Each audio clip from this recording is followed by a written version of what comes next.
To create this fantasy world, we're going to first select one of the best medieval textures available, being the John Smith textures. These textures make the game look much more medieval and dark, which is the look we'll work on as this video progresses. As for the camera, dynamic third person readjusts the angle from the third person view, being a great addition as many other fantasy games use this technique to give off an RPG feel. Combat is much more exciting and the bow and arrow now has a new crosshair when you aim.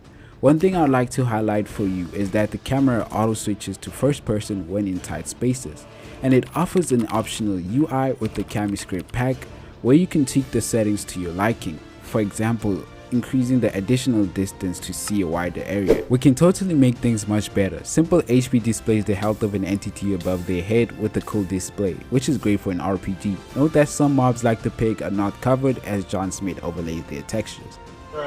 Another texture we can change are the boss bars. The custom boss bars add-on reimagines the bar with some epic display. Now the boss would feel more unique and exciting. I've made a community poll showcasing this add-on with 2 members guessing it correctly. The add-on was actually Medieval Donkey Wagon, which gives the donkey a neat looking chest behind, perfect for immersion. While that's great, fantasy weapons rather tweaks the weapons to look more realistic and fantasy-like. You've ever noticed that Minecraft can sometimes get a little too quiet? Well, that's because there's no ambience. Dynamic surroundings adds this ambience from birds chirping and new sounds in general. This is mainly heard while in caves, which will sound more alive. To make it twice as better, adding sounds of RuneScape will add music from RuneScape, which is a fantasy game, hence making Minecraft feel more magical to explore. I found myself enjoying walking much more than I should have. Moving on to the combat side of things, 3D combat, which is honestly one of the best combat add-ons out there, reimagines the boring old vanilla combat with new weapons and animations, each having their own unique abilities. I can't say much for the dodge, but in general this add-on is essential. The Epic Knights is also one of the best expansions for tools and armor, adding historically accurate medieval armor and weapons. Paired with the 3D combat, this is an absolute banger. You can choose from a wide range of armors with capes, and the creator, who is now actually my friend, added placeable helmets which can be used to display armor. My personal favorite, however, is the straw hat and ninja armor, giving me some two-handed samurai vibes from Sekiro. For the people out there who just can't get enough, Phoenix Tools can further expand on the library of weapons and armor added by the previous add-ons, of course with their own unique uses like a special shovel or a hammer that mines a wider range. Steel Plus, also being a wonderful expansion, adds some nice steel armor and tools to your disposal. This sadly doesn't work with 3D combat.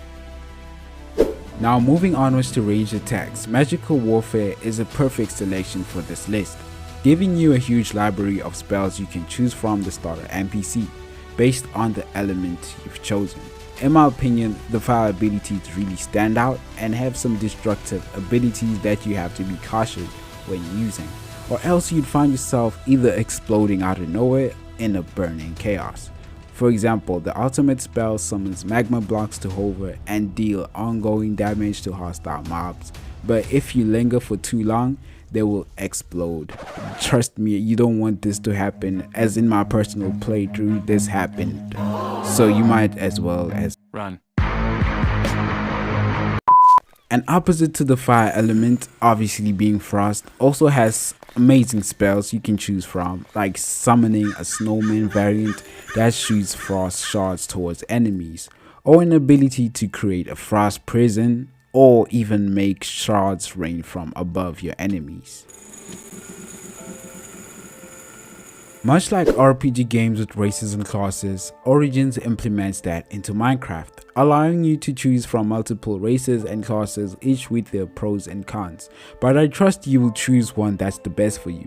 I chose the Slime Seeker Origin, allowing you to take the properties of a slime, like bouncing up high, ignoring fall damage, or even shrinking to a much smaller size the more you lose health. To make it work with the 3D combat, you'll have to apply it up to Magical Warfare and then move 3D combat above it in the sorting. Now for the features, rolling stamina adds in a stamina system, whereas the more you sprint, the more stamina decreases, closing off sprinting and jumping when empty until it is restored. The other feature being rolling, done by double sneaking. This is incredibly useful for covering a long distance with a simple movement and even climbing 3-block high walls. The backpack acts as a form of storage for your adventures. Trust me, you will need it. Chesty adds in a mob that acts as a moving chest, which can be tamed with emeralds. Healing campfire includes a common feature from RPGs, allowing campfires to restore your health. These come in many variants, from the dark oak fires or birch soul fires. As you are going to explore a lot, this add-on adds sleeping bags you can sleep in at nighttime, which won't change your respawn point if you were to just magically die from nightly encounters. This is very useful for the explorers because in this Modpack you're much likely to die a lot, so dying won't actually change your respawn area. I believe you know what a waystone is. Regardless, it adds stones that can be interacted with to teleport you to other discovered waystones, providing you have enough levels. Villager guards improves the civilization aspect more, adding villagers who will protect other villagers from hostile mobs, and they also spawn in naturally, so you can just randomly find them in villages. To move on to that, you can also find a new transportation feature, adding a horse wagon that you can get from the cart shop NPC with emeralds. What I love is that the cart is interactable from the toggleable lantern and a customizable horse, which will mirror your own sense of style.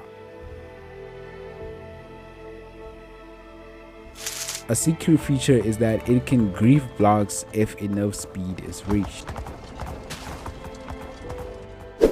Paragliders adds the paragliders from Zelda Breath of the Wild to Minecraft, which act as the medieval parachute, perfect for some sky viewing. Martial Gallier Art Boar adds in a boar that can be a loyal companion in your adventure, providing transportation. Alicia's Advancements adds in advancements you can complete for XP, perfect for an RPG feel. Now moving onwards to the bosses, the Grim Reaper add-on adds in a Grim Reaper you will encounter at nighttime, who can transition to a phase 2 variant with the Red Sith. This boss will casually summon floating skulls to attack you, being dangerous if approached without a strategy. If you defeat him, a pool will be summoned where you can trade skulls for new items and equipment. Alicia's Advancements also gives an achievement for obtaining one of these skulls. The next boss is a more medieval theme, adding an armor set which is actually alive and will immediately turn hostile from your presence. It's supported by amazing sounds and attack variants. Bright Conquest, being a bigger add-on in terms of content, adds in new mobs from the werewolf that is heard from afar during midnight, civilizations like the elves, the Dragon King, with hostile counterparts such as the Traublin's clan. What I appreciate from this add-on is the variety of content, which is enough to stand on its own, regarding new summoning tomes and magic to face these new threats it introduces. Of course, it adds in an iconic mob such as the Mimic from the Dark Souls series, easily making it a worthwhile add-on. Not all the mobs are hostile from the get-go, as the Woodfell will only attack when you chop down trees. A huge element from this add-on is the dragons, adding several dragons you can encounter and battle, providing you are prepared, otherwise you'll just be dinner to them. The boss battles with these dragons are honestly one of the most epic ever played in Minecraft. Once defeated, an optional sequence like feeding them special shards can be done, providing you access to actually ride the dragons to wherever your heart desires. Mythological Craft offers a wide variety of bosses and items from these bosses like artifacts. Upon death, you'll also summon a Grim Reaper which will haunt you. I'm not big into mythology, but a common figure such as Medusa can be fought for her head, having the ability to turn mere mobs into stone. The boss battle with Medusa is honestly so entertaining because you have to wear a bandana which will give you blindness, making it a much more difficult boss to face. For the final boss mob, Simply Battle Towers introduces a tower you can find while exploring with the loot chest locked, in which the key is obtained by defeating the stone garden on the highest level. Just be careful not to fall though. Moving on to the world generation, Expansive Bombs is one of the working bomb expansions for 1.20 with new bombs like the Lavender Plains while staying true to vanilla generation with slight overhauls like better trees, deserts, and even more. ZG structures and DM dungeons are an awesome addition to expand the structures in your world. For example, pyramids in deserts, graveyards in the plains, along with new pillager territory. The loot from these add-ons is randomized, so it's always a new feel while exploring. Now for the decorations, a highly loved add-on by the community is feudal furniture, and I see why. Adding lots upon lots of medieval themed furniture, which some is interactable like the chair, and it just makes builds look much better. I've compiled all these into a mod pack only available in my Discord server, however all the links are in the description from the respectable creators. Here's a look at the add-on order. Pause if you need to. Remember to sort origins right after you add magical warfare, otherwise it won't work. And this was tested only on Windows 10 and mobile. If you crash, remove add-ons you believe are too demanding for your device. With that said, thank you for watching this video. Watch this video for more medieval add-ons for 1.19. And with that said, please have yourself a great day.